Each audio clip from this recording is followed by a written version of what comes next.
Hi, I'm Howard Mortman, host of C-SPAN's The Weekly.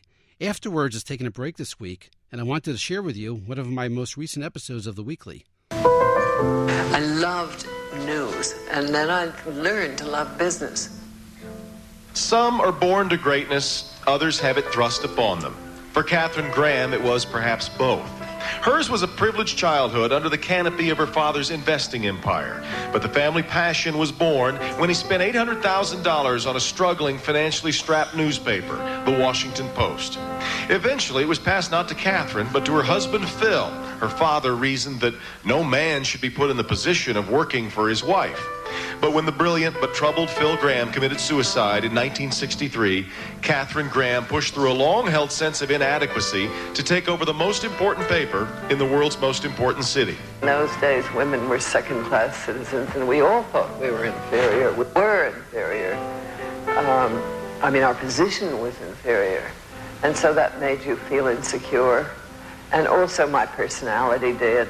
She learned on the job, often the only woman around. Small wonder many began to suggest she was the most powerful woman in town. And that's how Katharine Graham was remembered in March 2002, a few months after her death. That video presentation plus tributes at the First Amendment Awards dinner. In this episode of C-SPAN's The Weekly, we remember Katharine Graham by learning from her, specifically her leadership secrets, the personal skills that brought the legendary Washington Post executive great media and corporate success, and the enormous respect she still has today. But let's be honest.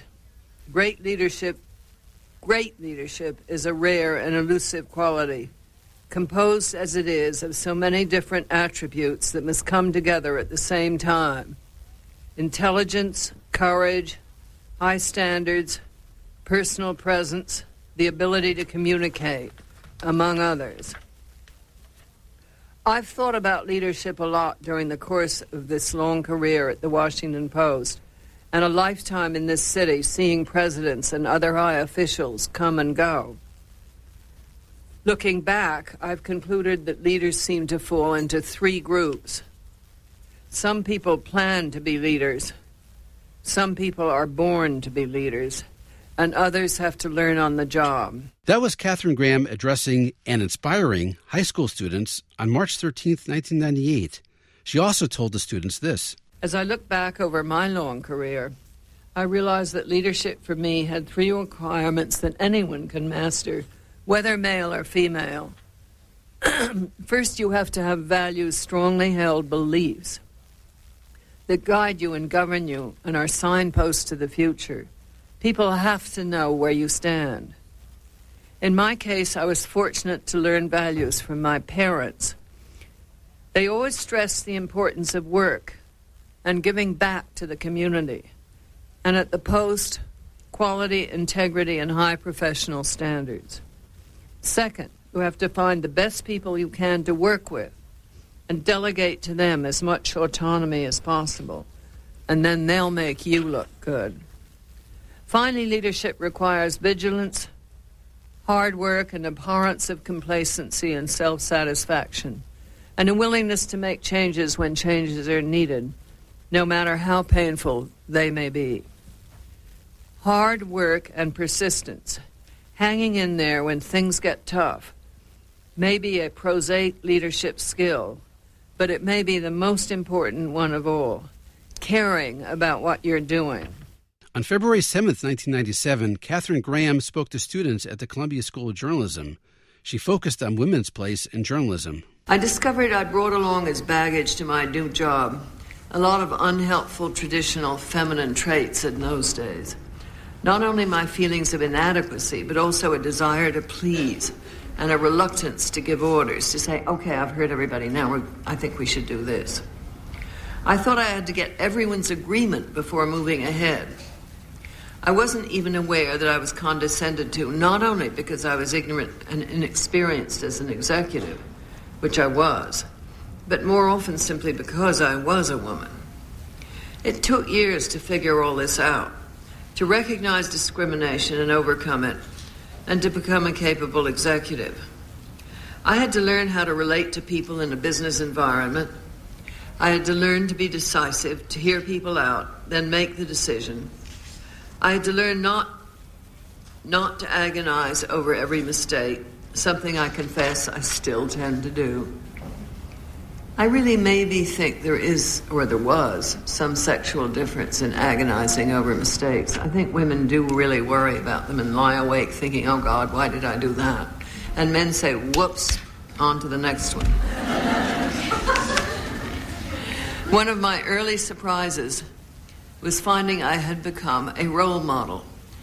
Even though I arrived at my job by accident in the right genes, it helped young women to know there was one of them at the top, though I was the only one for a long time. 7 years earlier, on November 11th, 1990, she was the keynote speaker at the Courage in Journalism Awards, sponsored by the International Women's Media Foundation. In her remarks, Katharine Graham showed remarkable insight into what the future of media would look like, as if she had a crystal ball well before the internet dominated our lives.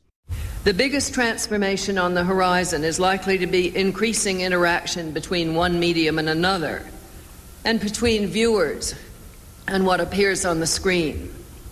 Today, it's not unusual to find an article in the Washington Post ending with a telephone number the reader can call to hear more information on the subject via digital voice. Last February, the Post launched a 24-hour telephone hotline offering stock quotes, sports scores, and other information. The service is now generating calls at the rate of 4.5 million a year. Video text services, though still a long way from success in this country, allow users to choose not only the kind of information, but also the level of detail they want to receive. Systems now being tested could give viewers the capability of choosing which segments of the evening newscast they want to watch. And they could elect to receive more in-depth coverage of the topic if they wanted. We've always thought of television as a passive medium, but today's viewer may be tomorrow's armchair news director. In short, technology has expanded our resources, broadened our horizons, liberated our airways, increased our options, changed our world, and made our job a whole lot tougher and more challenging. You've heard clips from Katharine Graham giving speeches, but public speaking was not natural or easy for her. In January 1997, she appeared on C-SPAN discussing her new autobiography, Personal History. The book won the 1998 Pulitzer Prize for Autobiography. The Pulitzer Committee recognized it as an extraordinary, frank, honest, and generous book by one of America's most famous and admired women. On C-SPAN's book notes, the second stop in her book tour 25 years ago, Katharine Graham described overcoming her fear of public speaking. You say that when you first got to the Post and were in charge, that you were petrified about speaking. Couldn't open my mouth. I had to practice in front of the children the first year. I was working at the paper. I was asked to go down and say Merry Christmas to the company lunch. And I literally, my children are hilarious. They keep telling this story. I practiced making this speech saying Merry Christmas in front of the children because I'd never said anything in public to even my children lined up in a row. That same story was told by her daughter at a funeral service. From Katharine Graham's July 23, 2001 funeral at the National Cathedral, here's her daughter, Lally Weymouth. It's true that in the very beginning, she used to practice her speech to the Washington Post Christmas party over and over again in our bedroom and make us listen to Merry Christmas. But ultimately, she found her voice, as many of you know, and through the years, she grew into the woman and the leader you are all familiar with. When Katharine Graham died, senators and members of Congress offered floor tributes. On July 17, 2001, the day she died, then Senate Majority Leader Tom Daschle, Democrat from South Dakota, quoted from her book. We are so fortunate that in what would be the last years of her life, she took time to sit down and write an incredible story that had largely gone untold. Her story. In recalling her sudden ascendancy as president of the Post, she remarked, "What I essentially did was to put one foot in front of the other, shut my eyes and step off the ledge. The surprise was that I landed on my feet. For those who know her, for those who loved her, for those who were simply lucky enough to have met her and seen her work, Katharine Graham's success seems no surprise at all. She was a woman of remarkable insight and remarkable strength. A week later, another senator offered a floor tribute, Democrat from Florida, Bob Graham. Does that last name sound familiar? It should.